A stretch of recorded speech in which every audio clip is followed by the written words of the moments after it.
मैं हूं मीनाक्षी और मेरे चैनल का नेम है मीनाक्षी जांगड़ा। आज हम सीखने जा रहे हैं फ्रैक्शंस के बारे में। तो फ्रैक्शंस को आप अपनी डेली लाइफ से कनेक्ट कीजिए तो आप जल्दी सीख पाएंगे कि फ्रैक्शन का हमारी डेली लाइफ में हम कहाँ यूज़ करते हैं। फॉर एग्जाम्पल आप मान लीजिए आप मार्केट जाते हैं और एक आप पिज़्ज़ा लेके आते हैं, ठीक है। तो हम यहाँ पे पिज़्ज़ा की शेप बना लेते हैं। पिज़्ज़ा आपको कुछ इस शेप में मिलेगा, ओके। तो उसी टाइम जब आप घर पे आते हैं, खाने लगते हैं, आपका कोई फ्रेंड आ जाता है तो आप इसके 4 जो पार्ट होते हैं उसमें से ये वाला हिस्सा, ठीक है, आप अपने फ्रेंड को दे देते हैं, ओके। तो आपका फ्रेंड आपको कहता है कि मैंने आपके पिज़्ज़ा का 1/4 हिस्सा लिया है, कि जो ये पिज़्ज़ा है उसका मैंने 1/4 लिया है। हाँ, आप ये समझ गए, 1 तो आपने इसको दिया है, ये 1/4 कैसे कह रहा है कि इस पिज़्ज़ा के कितने पार्ट हैं? 4, 1, 2, 3 एंड 4, ओके। इसलिए फ्रेंड आपका ये कह रहा है कि आप जो आप पिज़्ज़ा लेके आए हैं उसने आपका पूरा पिज़्ज़ा नहीं खाया, सिर्फ उसका जो 1/4 पार्ट है, जो इसका चौथा हिस्सा है, वो ही उसने लिया है, ठीक है। तो आपने पिज़्ज़े को कितने पार्ट में बांट रखा था? 4 में, ठीक है। तो उसने सिर्फ आपका पिज़्ज़े का क्या लिया है? 1 पार्ट लिया है, ठीक है। तो आपने यहाँ पे लिखा 1/4। अब आपके पास कितना बचा? 3 पार्ट, ठीक है। 1, 2, 3 ये पार्ट तो आपके फ्रेंड ने ले लिया, ठीक है। उसी टाइम आपका कोई एक और फ्रेंड आ जाता है, तब आप उसको ये वाला पार्ट उसको दे देते हैं और वो फ्रेंड कहता है मैंने आपके जो पिज़्ज़ा है उसका 1/3 पार्ट लिया है।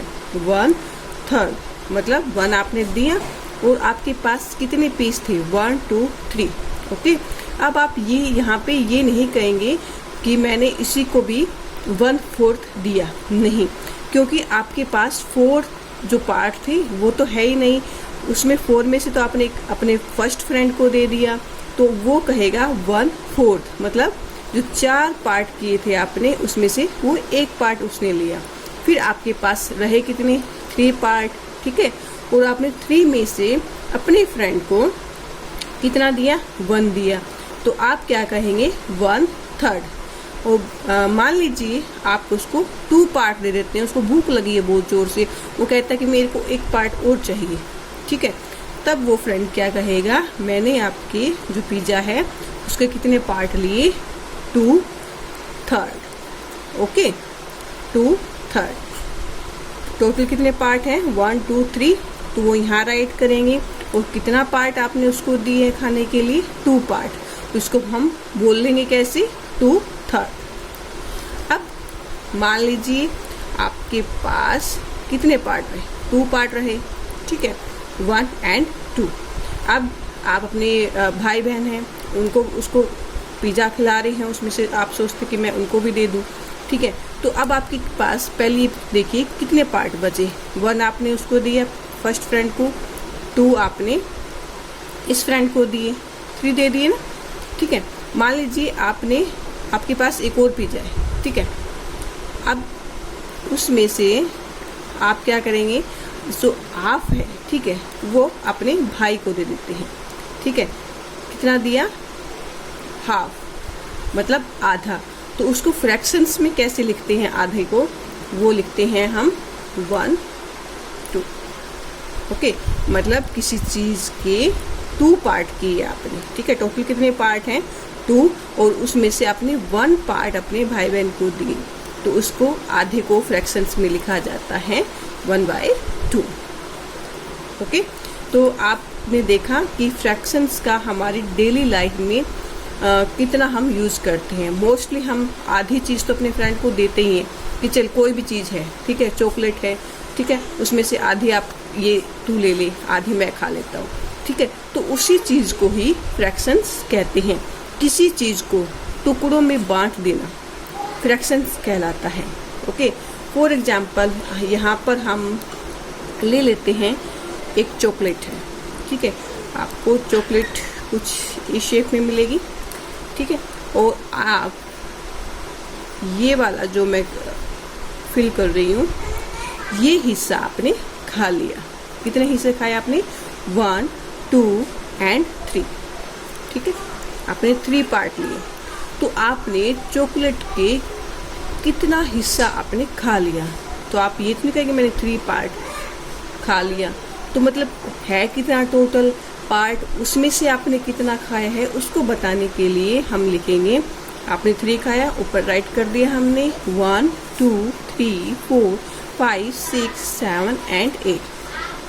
ठीक है, तो चॉकलेट के कितने पार्ट थे? 8, और उसमें से आपने ईट किया वो है 3। ओके, तो यही फ्रैक्शंस हैं।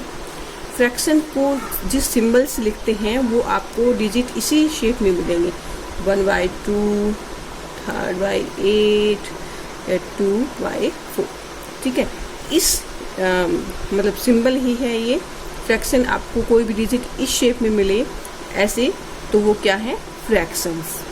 ठीक है, अब फ्रैक्शंस के जो ये 2 पार्ट होते हैं, एक ऊपर वाला और एक नीचे वाला। ऊपर वाले पार्ट को क्या कहते हैं? न्यूमिनेटर, एंड जो नीचे वाला पार्ट है उसको क्या कहते हैं? डिनोमिनेटर्स। ओके, आई होप आपको फ्रैक्शंस के बारे में समझ में आ गया होगा कि फ्रैक्शन का हमारे डेली लाइफ में कहाँ यूज होता है। हम हर एक चीज़ आपस में मिल बांट के खाने वाले हैं, है ना, इंडियन मिल बांट के ही खाते हैं। तो उसमें से हमें ये बताना कि हमने कितना हिस्सा अपने फ्रेंड को दिया, या किसी चीज़ का दिया, या किसी प्रॉपर्टी का कितना हिस्सा किसको मिला, तो उसको बताने के लिए फ्रैक्शंस का यूज होता है। ओके, और फ्रैक्शंस मतलब कोई भी चीज़ है, एक चीज़ है, उसको हमने टुकड़ों में बांट दिया। ठीक है, अपना अपना हिस्सा लिया, दैट इज फ्रैक्शंस। उस फ्रैक्शंस के 2 पार्ट हैं, ऊपर वाले को जो कहते हैं न्यूमिनेटर और नीचे वाले को कहते हैं डिनोमिनेटर। ओके, और जैसे इस सिचुएशन में आपको मतलब कोई भी डिजिट इस तरह से लिखा मिले तो उसको फ्रैक्शंस ही कहेंगे। और एक बात याद करने वाली कि फ्रैक्शन के जो पार्ट होंगे ना वो सारे इक्वल होंगे। ठीक है, मान लीजिए ये आपने किसी चीज़ को ऐसे बांट दिया, तो इसका हिस्सा जो यहाँ पे है ना, जितना आप अगर मापोगे, अगर 5 सेंटीमीटर ये है तो ये भी 5 सेंटीमीटर ही मिलेगा। तो जो भी पार्ट हम करेंगे वो सारे पार्ट इक्वल होंगे। कभी भी फ्रैक्शन में जो पार्ट करते हैं वो कम ज़्यादा नहीं होगा। ठीक है, मान लीजिए पिज़्ज़ा है, तो ये नहीं है कि पिज़्ज़ा की इतनी, फॉर एग्जांपल यहाँ पे मैं एक शेप बना लेती हूँ। ओके, तो ये इतना हिस्सा और ये ऐसे, तो आपको कम ज़्यादा नहीं मिलेगा कि ये हिस्सा तो कम है, ये थोड़ा इससे ज़्यादा है, ये ज़्यादा, ये तो इससे थोड़ा बड़ा है, ये इससे थोड़ा कम है। फ्रैक्शन में क्या होगा? जो पार्ट होंगे वो सारे इक्वल ही पार्ट होंगे, इक्वल ही हिस्सा होगा उसका। ओके, तो आज आपने फ्रैक्शंस में सीख लिया, फ्रैक्शंस में जो पार्ट होंगे वो सारे क्या होंगे? इक्वल होंगे, और इसके 2 पार्ट होंगे, ऊपर वाले को हम न्यूमिनेटर कहेंगे और नीचे वाले को डिनोमिनेटर। और नेक्स्ट वीडियो में हम फ्रैक्शंस के जो पार्ट हैं, टाइप ऑफ फ्रैक्शंस हैं, वो सीखेंगे। आई होप ये वीडियो आपके लिए काफ़ी यूजफुल रहेगी। अगर आपके लिए थोड़ी सी यूजफुल रहे तो आप इस वीडियो को लाइक करेंगे, शेयर करेंगे और कमेंट करेंगे। मिलते हैं नेक्स्ट वीडियो में, तब तक बाय बाय, थैंक यू।